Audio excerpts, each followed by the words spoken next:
Hello hello. अस्सलाम वालेकुम। वालेकुम अस्सलाम। जी मिशाल बोल रही हूँ मॉडल टाउन से। मिशाल, बहुत देर कर देती हैं आप आते आते। आप एक दफा पहले भी आई, आप चली गई, फिर आप आ गई। जी लाइन एक्चुअली आपकी लाइन में कुछ प्रॉब्लम चल रहा था तो लाइन, लेकिन अब आप बिल्कुल सही सुनी जा रही हैं। अल्हम्दुलिल्लाह बिल्कुल। और पता नहीं आपकी शो सुनते सुनते ना बहुत दफा बहुत सी जो बातें साथ साथ चल रही होती है हमारे जहनों में भी। और जैसे बिल्कुल आपका प्रोग्राम चल रहा था तो उसके साथ साथ तभी आप बात कर रहे थे मौत की। लेकिन कुछ ऐसे लोग आपने कभी देखा कि जिनको पता होता है कि बहुत थोड़ा टाइम है हमारे पास। वैसे तो सबको ही पता होता है कि कितना, किसी को नहीं पता, लेकिन जिनको ये पता चल चुका हो और उनकी कभी फिर भी आपने चेहरे पे बहुत, मैंने ऐसे चेहरे देखे हैं फिर भी उनकी चेहरे पे जिंदगी नजर आ रही होती है, फिर भी वो बहुत मुतमईन होते हैं, बहुत सुकून होता है उनके चेहरों पर। तो क्या ही खूबसूरत वो चेहरे होते हैं और क्या खूबसूरत वो लोग होते हैं। अच्छा, आप सड़कों की और आप गलियों की बात कर रहे थे कि सुनसान है, दिल सुनसान नहीं होने चाहिए। दिलों में बहुत सारी वुसअत होनी चाहिए, दिल में बहुत सारी जगह होनी चाहिए और बहुत सारा एहसास होना चाहिए। और वो एहसास हमारा खुद ही पैदा किया होता है, हमने खुद ही अपने एहसास को उजागर करना है, किसी और ने नहीं आकर करना होता है।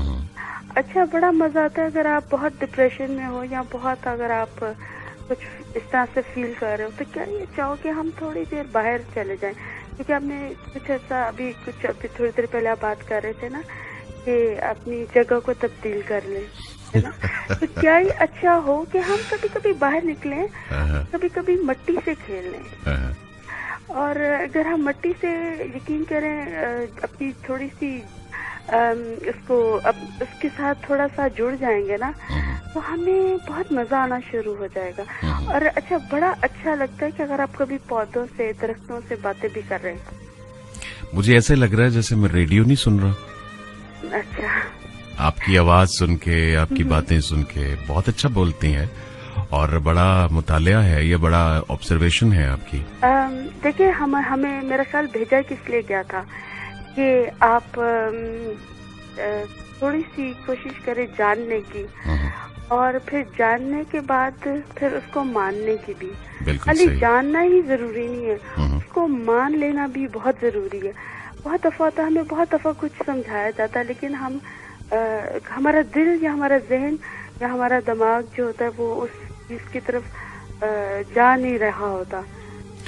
तो फिर उसके आप बिल्कुल सही अपने मौकफ को वाज़ेह करने की कोशिश कर रही हैं, लेकिन मैं आपसे कहूंगा मिशाल कि ये सारी बातें अपनी जगह पे हैं। सबसे पहले इंसान को अपना हाथा, अपना एहतसाब, अपनी तरफ देख के अपने आप को ठीक करने की जरूरत होती है। बिल्कुल, मैं उस तरफ हम अक्सर बातें करते हैं दूसरों की कि हमें ऐसा करना चाहिए, दूसरों को ऐसा करना चाहिए, लेकिन मैं कहती हूँ हमें ऐसा करना चाहिए। तो बड़ा अच्छा, मैं आपको बताऊं कि आपने क्या सुना मेरे प्रोग्राम में? आपने पूरा खुलासा बयान कर दिया मुझे। मैं तो शुरू से सुन रही थी और जैसे जैसे आप बात कर रहे थे तो मुझे बड़ा अच्छा लग रहा था। मैं उसका जवाब भी फौरन ढूंढ रही होती हूँ और फौरन उसका जवाब ढूंढने के बाद खुद से फिर सवाल करती हूँ। इसका मतलब है कि मैं आपको काम पे भी लगाए रखता हूँ कि आप अपने दिमाग, हमें पूरी तरह एंगेज किया था अपने शो में। डेफिनेटली। अच्छा जी, बड़ी मेहरबानी। और ये आपके प्रोग्राम की खूबी है। और देखिए, इससे आपके प्रोग्राम की कामयाबी पता चलता है कि जब हम खाली सुन नहीं रहे होते, उसको समझने की भी और उसको जानने की भी और वहाँ तक पहुँचने की भी कोशिश कर रहे होते हैं जहाँ आप हमें पहुँचा रहे होते हैं। देखिए, मेरी बात सुने। बात ये है कि मैं कभी कभी सोचता हूँ कि प्रोग्राम जो है वो मेरा मैं खुद भी सुन रहा होता हूँ क्योंकि मेरे कानों में हेडफोन लगा होता है, मैं खुद भी सुन रहा होता हूँ। तो मैं बाज दफा प्रोग्राम जो है वो अपने लिए ही करता हूँ, लेकिन आप सुन रहे होते हैं। कहते हैं कि जब आप अपने आप को सुना रहे होते हैं तो यकीनन आप बहुत हकीकत पसंद होके सुना रहे होते हैं। आपको पता होता है कि आप क्या हैं और आप क्या चाहते हैं। आपसे बेहतर आपको कोई जान नहीं सकता। एग्जैक्टली। مشال آپ سے میری باتیں بہت لمبی ہو جائیں گی کیونکہ مجھے لگ رہا ہے بالکل مجھے بھی ایسے ہی لگتا ہے کہ جب میں بہت کم ہوتا ہے کہ میری آپ سے بات ہو، لیکن جب میں کال کرتی ہوں کیوں آپ مجھ سے ناراض ہیں جو آپ مجھ سے بات نہیں کرتی؟ کیونکہ آپ یہ بھی کہہ رہے تھے کہ جو